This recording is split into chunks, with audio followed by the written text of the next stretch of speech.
Hi everyone and welcome back to our channel. For those of you who haven't watched before, I'm Sophie Paterson, interior designer based in the UK, and today we are really excited to bring you a lighting inspiration video. There is so many amazing things you can do with lighting, and I think quite often people can be quite limited with their choices. So I'm going to run through some of our projects, some of the most successful lighting design I think we've done over the past 12-14 years, and hopefully it might inspire you with your projects. So I hope that this video on lighting is helpful and inspiring for you.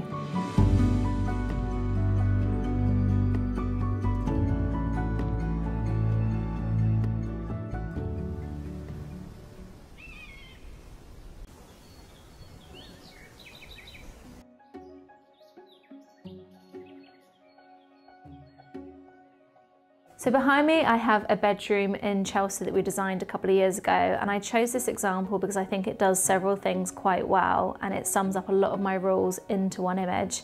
So whenever you're doing good lighting in a bedroom, you always need to think about layers of lighting. When you're in bed, you want to feel relaxed, you want to feel ready to go to sleep. And I think the worst thing you can do is just rely on overhead lighting. So here we've got lots of different layers of light coming from different directions. We have the uplight from the LED strip at the back of the headboard. We have the coffer ceiling, again with another LED strip, and that's just giving a nice soft glow around the rest of the room. We have the LED strip by the curtains, which is quite nice. It washes the light down the front of the fabric and really highlights the different textures. We obviously have wall lights. Now we went for wall lights rather than table lamps because we wanted this room to feel a little bit more contemporary, but also we wanted to save some space on the bedside tables. So wall lights on a headboard could be really cool. And then lastly, they have these integrated little task lights for reading. So if you're reading in bed and you don't want to wake up the other person next to you, you can switch that on and read your book. And then just a little bit more ambient lighting, again to draw your eye right down to the furthest corner of the room, which makes it feel bigger. We've done another LED strip below the bedside table. So there's a lot of lighting, and what initially seems as quite a simple design is actually very layered, and there's a lot of consideration that's gone on at the planning stage. This isn't something that you could do if you were just working with your existing furniture, if you weren't doing joinery. But you could do a couple of things that would emulate this kind of look, where for example if you had a freestanding headboard, you could put just a plug-in uplighter behind your headboard or even underneath furniture here. So there's things that you can do, but I would say with lighting design, if you want to get the absolute maximum from it, it's best to do it when you're at the build stage or certainly at the beginning of your renovation, so you can integrate all these LED strips and all the circuits you need to do that. So this is the second image that I wanted to share from you, and it's from the same project in Chelsea. A lot of the same rules apply here, so you're going to see lots of different examples of those, but there's a few things that we've done differently. So for example, we have the chandelier rings, and these are a very contemporary design that we chose for this area. And when you're choosing a chandelier or a lighting fixture, there's a lot of things you need to think about. You need to think about ceiling height, which is quite limited here. You need to think about the style of project that you're going for. This was a bachelor pad, it was much more masculine and pared back minimalist, so we didn't want something that had lots of crystals. So these little ring lights, and they've got an LED strip on the inside and then just a gorgeous bronze colour on the outside, were perfect. It's not about the amount of light they give. To be honest, all they do is just give a tiny little glow. It's not going to give you any task lighting. You can't rely on them for that. But what it does do is it zones the area. So it's almost more like a sculpture than a light fitting. It separates this open plan area where you've got the kitchen here, then the dining area, and the living area. It makes that have more presence in the living area, and it also gives you a focal point as you walk into the space, something to focus your eye on. So that's what that's doing. Then at the very back we have these shelves that we installed. You can see here we've got an LED strip at the bottom of each shelf, and they just give a nice soft glow to all the ornaments that are on those shelves. It wasn't really about the items that are on those shelves themselves, it was more that we just wanted to highlight the texture on the wall and give a soft glow. And there's a couple of different approaches you can do with shelf lighting, depending on what you want the shelf lighting to do. When it's around a TV, I prefer not to have spotlights on the shelves because I think it draws too much attention to the objects on the shelf rather than just nice soft ambient lighting where you're watching a movie and you're not getting distracted. But depending on what you want to do, I would either use the spotlights that can illuminate, you know, perhaps a beautiful sculpture that you've got on the shelf, or a single object, or if you just want a nice soft glow, something that's going to draw your eye towards it, use LED strips and always set them towards the back of your shelf if you want a nice glow on the wall. And then if you want to illuminate the objects themselves, you put them at the front of the shelf and they can shine onto the front of the object, and that gives a little bit more drama and draws more attention to the object rather than the shelves themselves. Now this is another room that I love so much for its lighting. I think it's one of the most successful lighting designs we've done. We did this one in-house, and what I think works so well about it is that because it's a cinema, you want it to feel very moody, very dramatic. These downlighters that we've used on the walls add so much drama. It really highlights the beautiful suede textured wallpaper that we have. And then the lighting and the joinery, again, it's performing a task because we've got a little fridge here that you've got for snacks and drinks, and you need to be able to see that, but it's not detracting from the actual experience of watching a movie. And then lastly, you can see that there's this nice soft glow behind the sofa. That's coming from an LED strip, and you can see it's just catching the bottom of the frames, which again adds such a nice detail and a little bit of drama. So this previously was just a basement, it was the most uninspiring room, but by adding some dramatic lighting, we've made it feel like a really, really cool cinema. This project, one of my all-time favourite projects for a repeat client, had to be included in this video because I think the lighting is everything in here. This is a very neutral project, and if we hadn't got the lighting design right, it would have felt quite flat. We worked with John Cullen Lighting Design on this project, and they are amazing. As far as I'm concerned, they're the best in the business. We do sometimes do the lighting design ourselves, but I feel like they lend an extra layer of expertise that really can't be beaten. So there's things in here that, again, you've seen before. We have the LED strips. We've done something slightly differently in this project. So you can see there's not just a glow coming down from the shelf, but there's also one coming up. And what we tend to do is, for the top shelf, we only light the bottom of the shelf. So you're never seeing the light source. That's very important with an LED strip. And then for the bottom shelf, we don't light from below, we only light from above. Again, you don't see the light source. And then the shelves in the middle, we light from above and below because you'll never see the actual LED strip, so you can get a nice soft glow from both sides. We've done some spotlights that are very purposefully put here. There's not too many. So you can see it's directed, these are directional spotlights that are directed just onto the artwork. And by keeping those to a minimum, it means that the ones that you do have a lot more impact. We've even added some LED strip into this little bar area here that we created, and the eye is continually being drawn to the furthest point in the room. So this project, let me tell you, it looks so much bigger after this renovation. You can't really see it, but under the breakfast bar, we added an LED strip here as well, and that's so nice for giving a soft glow. When you tuck your bar stools into a bar that's got a LED strip underneath, it looks so much more dramatic, so much more inviting. And I'll show you an example of one in my own home where we retrofitted it and we couldn't add that LED strip, and what a difference that makes, because it just feels like a really dark black space compared to everything else. We've added little spotlights above the screens, and you can see we've really thought about what are the key aspects of this room that we want to highlight, and that's what lighting should do. It's not just about throwing light into the space and making it as bright as possible. It's about choosing the important elements in that room and really drawing your attention to them. And then lastly, you can see, like the last project, we've got the directional spotlights onto the flowers in the middle of the table. And all of this has got lots of different circuits, so then you can create different moods depending on what you're doing. If you're watching a movie or entertaining or just relaxing during the day, there's different moods that can cater to all of that. This is another angle of that same space. Here we're looking at the entrance hall as you walk in, and there's just one more element I wanted to highlight here where we've got these pairs of doors. The spotlight should always hit the center of the door. If you've got pairs, it can go in between the pair of the doors, or if you've got 3 doors, it should hit in between each of those panels. And then we've also, I get asked all the time, how do I hide the plug sockets and the wires for when I do table lamps? What I do is I move the plugs to the height so they're hidden just behind, either just underneath or behind the console top.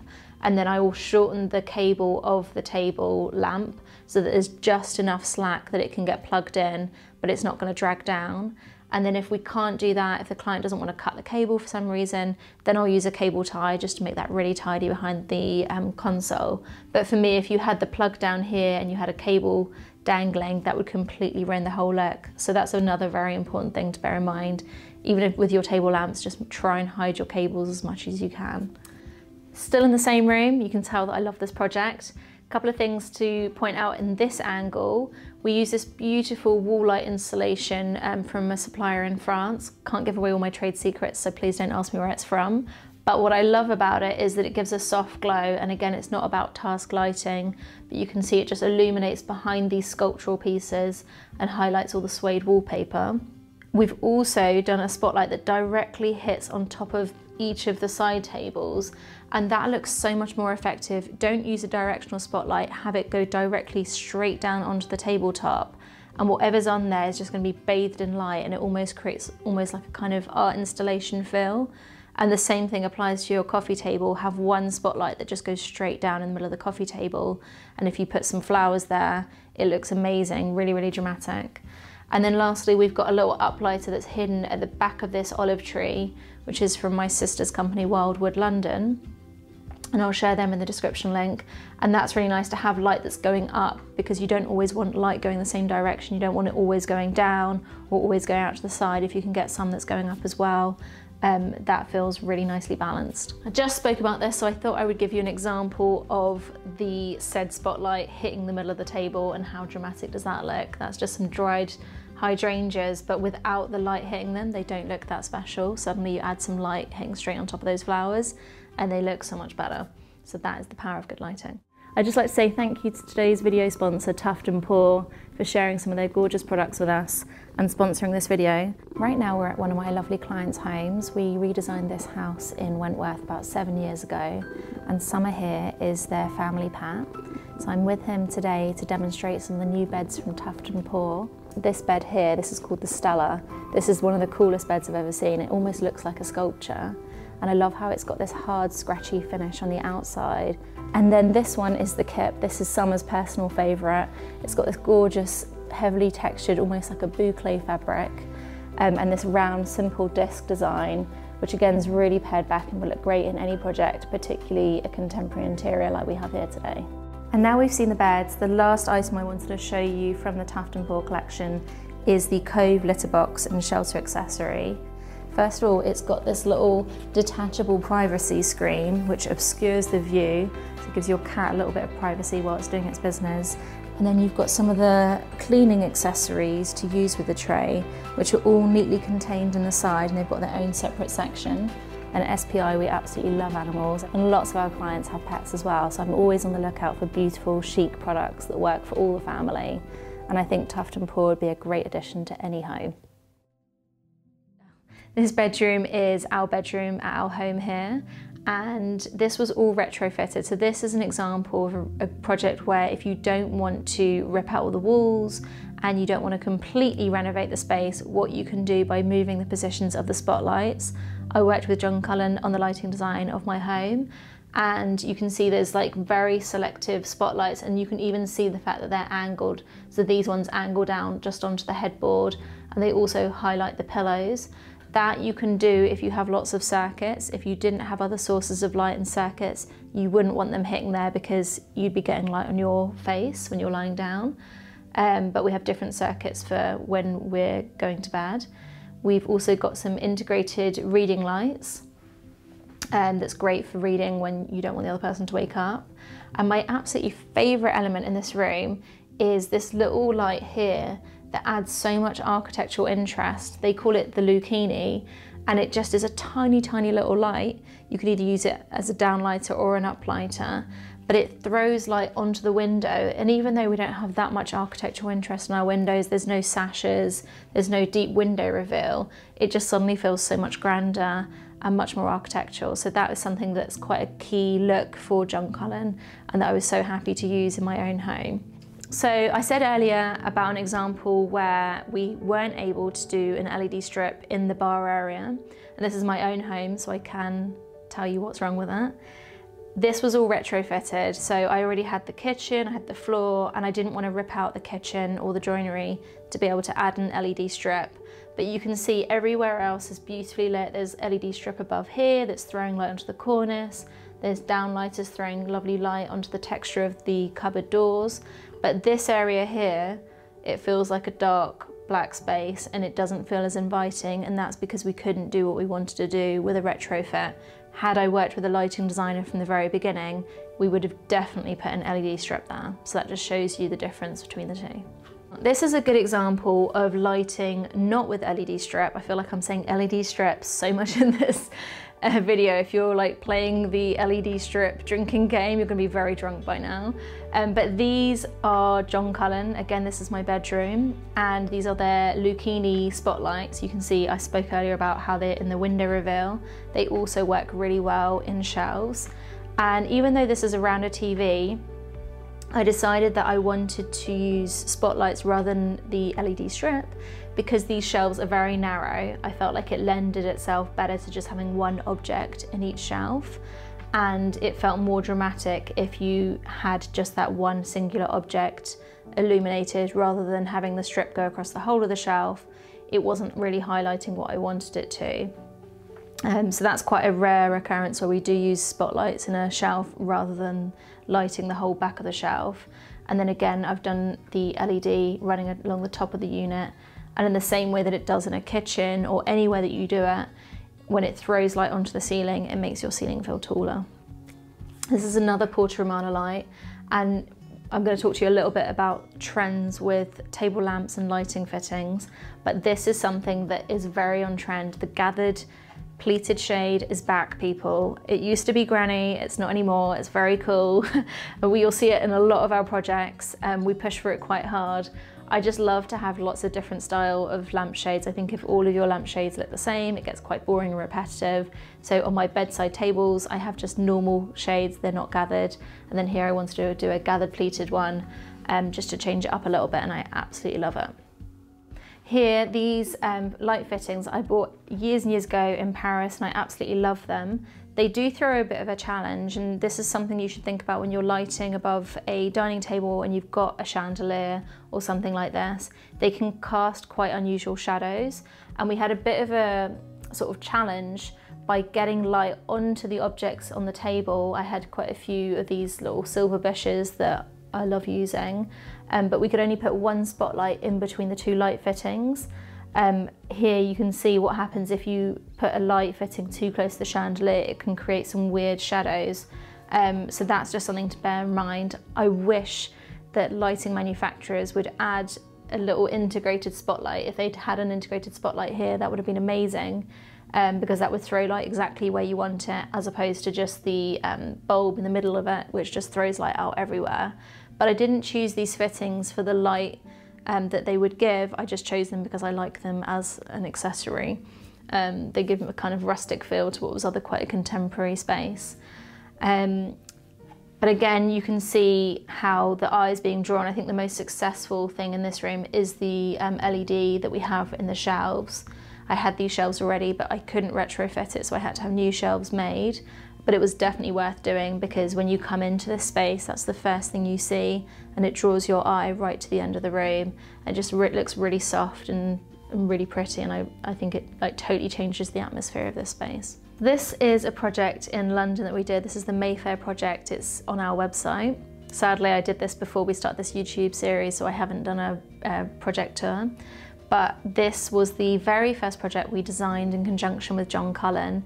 And the reason we worked with him was because this was a grade 2 listed project. It was very limited on what we could do with the lighting, and we really wanted to do justice to the property itself and the interiors. We weren't able to put any spotlights in the ceiling. It's got really beautiful ornate ceilings throughout. And so we had to think outside the box on how we were going to get light into this space and stop it from feeling dark. First of all, you can see the little spotlight at the base of the fireplace. And this is so effective because it throws light up onto that fire surround. And even though it's in the middle of the day, so there's a lot of light coming in through those blinds, you can still get an idea of the kind of effect that would have at night time. When it's a lot darker, it would be a lot more dramatic. We've also done them at the base of the architraves around the window, so it just gives a nice soft glow around the perimeter of the room. This one is another example of those little tiny spotlights that you've got in the window reveal. It's probably a better example than my bedroom because there is a bit more detail here for it to illuminate. But you can see it doesn't just illuminate the architrave, but it also throws light up onto the Roman blind, and that looks really effective. And then we've used a really contemporary picture light that just lights the painting itself above the banquette. The Second to last project that I'm going to share with you, this was a kitchen that we did in the Surrey Hills, a really popular design of ours that a lot of clients come back to us and refer to. I think there were some things that worked really well in here, particularly with the lighting. Everyone loves these pendant lights above the island. I think if you are doing a pendant light above the island, it's really nice to go for something quite glamorous because it really draws your eye into the kitchen and it can make what is otherwise a quite utilitarian space feel a lot more elegant. We've got the LED under the breakfast bar and you can see that really nicely illuminates this area. It doesn't feel too dark. You can appreciate all the fabrics that you have on those bar stools. We've got some nice spotlights above the window that's drawing your eye up. Here you're looking at the kitchen to the side. We did an integrated wine room and this works so well. Having the LED strip at the base and the top really highlights that texture, and the same way that it does for the wallpaper in the cinema room that I showed you earlier, it has even more of a strong effect on this chiseled wall finish. If you're doing LEDs or spotlights under your cupboards in your kitchen and you have a mirror splashback, you need to be really careful that you're not going to see the source of that light in the reflection, because it can totally kill the vibe of your lighting. So quite often we'll have to do like a lowered plinth around the cupboard just to make sure they're completely recessed and they won't be visible from any angle. I'd finish this video on a little before and after to show you the true power of lighting. This is my entrance hall before we did the refurb where we worked with John Cullen, and it looks nice. You know, it's quite got a beautiful staircase, the mirror's there, it has impact, but something's not quite working. I think when you look at this space, the main feature in here is the staircase, and if you had the right lighting, it would really illuminate that more and draw your eye into the space. So now I'm going to share with you what the after picture looked like after John Cullen had worked their magic. So here you can see the after, what John Cullen created for me. You can see the main feature is this LED that runs around the perimeter of the staircase, and they were able to do all of this without ripping out the wallpaper, which I didn't want to let go of. So they're really smart. There was other things that they might have done as well. Had I been prepared to do a bigger renovation, they probably would have put spotlights here that would be throwing light up into the ceiling. They also repositioned the spotlights above the tables, so rather than just the light not hitting anything and not reflecting, it now hits onto the orchids underneath and reflects off of them. This little faux berry arrangement that I have on the sideboard, again, it's really illuminated. So I think that just shows you what incredible lighting can do. So I hope that this has been inspiring for you. I hope that if you're doing any projects right now with lighting, you feel a lot more inspired and able to push the boundaries on what you thought was possible with lighting design. And I think if you were interested in learning more about lighting design, I would highly recommend that you go and visit John Cullen. They are on Kings Road and anyone is welcome. They've got an incredible showroom where they can demonstrate the different lighting effects, different lighting colours, temperatures, everything that you could possibly want to know about lighting. They are great experts, so I highly recommend a visit to them. And now I have to just disclaim this is not an ad for John Cullen anyway. We do work with them a lot and I'm good friends with them because we've worked with them for so many years. Sally Story, the owner of the business, is an incredible woman. I've done talks with her about lighting and interiors before, and she is the first person I go to if I've got any questions about lighting. But now, if you can't stretch to their design lighting services, she's brought out a book which is incredible. I refer to it all the time. I actually had to run and get this from my studio. Inspired by Light, a design guide to transforming your home. And it genuinely is such a great guide. It goes through room by room, all the different considerations you want to know. So if you're wanting to do your own lighting, I definitely recommend that you purchase this book. That's a wrap. I hope that this has been a great video for you. I've loved having you join me today. And if you have not subscribed, hit that subscribe button. If you'd like more regular updates, don't forget you can also follow us on Instagram at Sophie Paterson Interiors, and we'll see you very soon.